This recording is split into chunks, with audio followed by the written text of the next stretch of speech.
So we're now leaving Baltimore.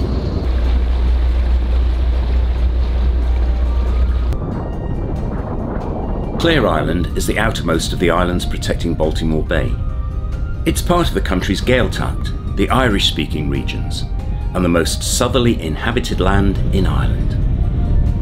I'd wanted to go ashore and explore, but the tiny harbour was crammed full of boats, and mooring in the approaches would have hindered the ferry. So we contented ourselves with a drone exploration instead. It's an island of steep hillsides covered with heather, gorse and wildflowers, and spectacular cliffs. Ireland has some spectacular lighthouses, some beautiful lighthouses, but this is the most iconic, the Fastnet. It's rare to be able to get out here. It's right out in the Atlantic. Today we've even managed to get the drone up. What a day. Standing proud 8 miles offshore, it's impossible to resist the lure of the Fastnet Rock.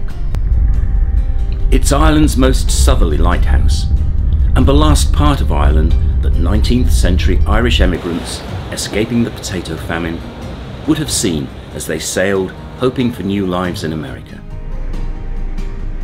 It was an essential stop on the way to our next port of call.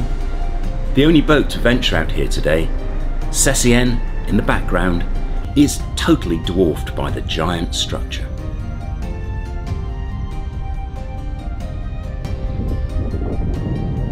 From there, we headed for our next planned stopover, Lawrence Cove, the only fully serviced marina on this stretch of coast. The small family-run marina is on Bere Island. The cheery greeting we got summed it up in a sentence. When I said I'd called here over 10 years ago, I was told, well, you'll find nothing's changed. There's a lovely tranquil feel to the whole sparsely populated 10-kilometre long island. The 2 dolphins that spent an hour circling close by the pontoon, feeding on a shoal of fish, seemed to share the vibe, just getting on with business and seeming oblivious to us, watching them from just a few yards away. The ferry to the mainland runs from close by, and there are even occasional buses from Castletownbere to Cork, making the marina a good consideration if you want to base your boat in the region for any length of time. Heading west through the strait, between the island and the mainland, we passed Castletownbere itself, one of Ireland's main fishing harbours.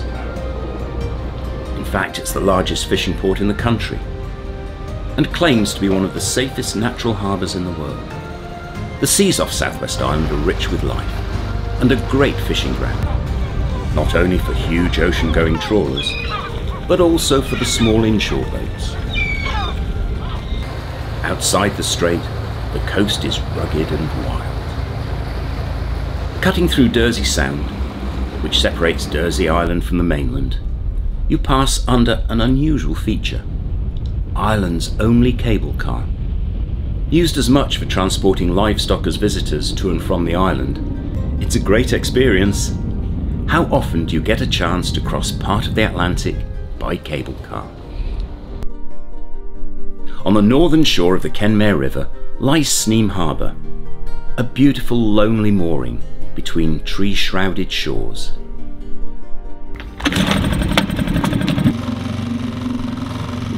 Well, we've come up the Kenmare River to one place that I've always wanted to anchor and moor. It's Sneem Harbour.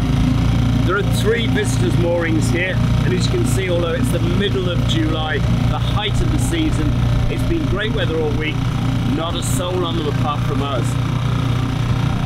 Sneem Harbour is actually about 1.5 miles away from the village of Sneem itself. You can walk, it's about 2 miles each way, or you can go up the Sneem River. The only problem with the river is that it is tidal, so it dries out totally at low tide. I'm not sure how much water we're going to have in there now. We're about an hour ahead of high tide, so we're going to go in, check the place out, but make sure that we can actually come back down and not get stranded up there.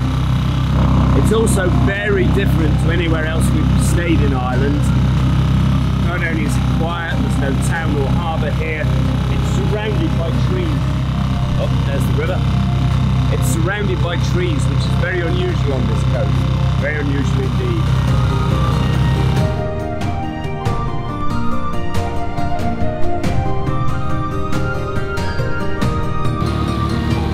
The town's a great place to pick up supplies, have a couple of pints, and of course, say hello to the goat man.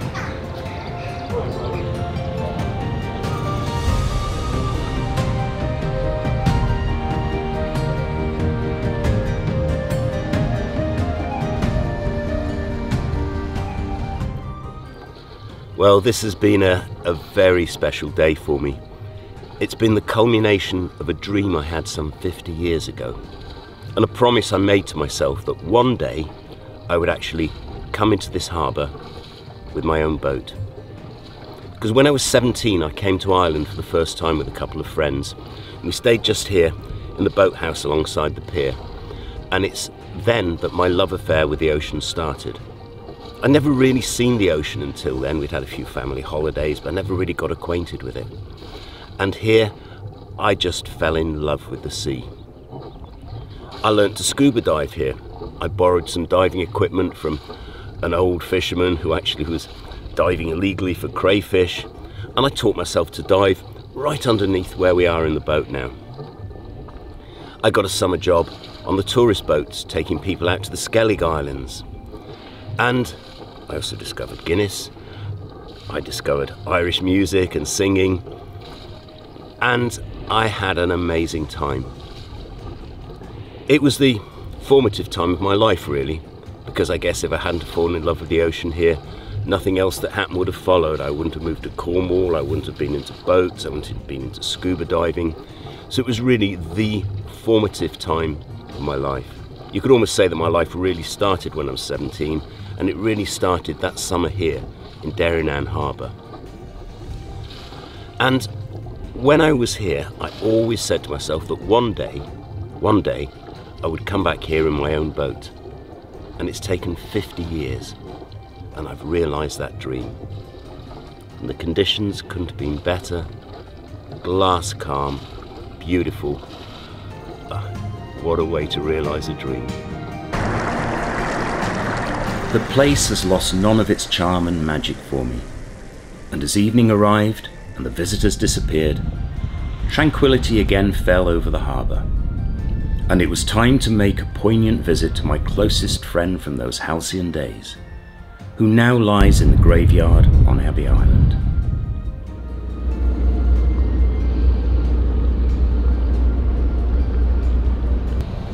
It's a very low tide.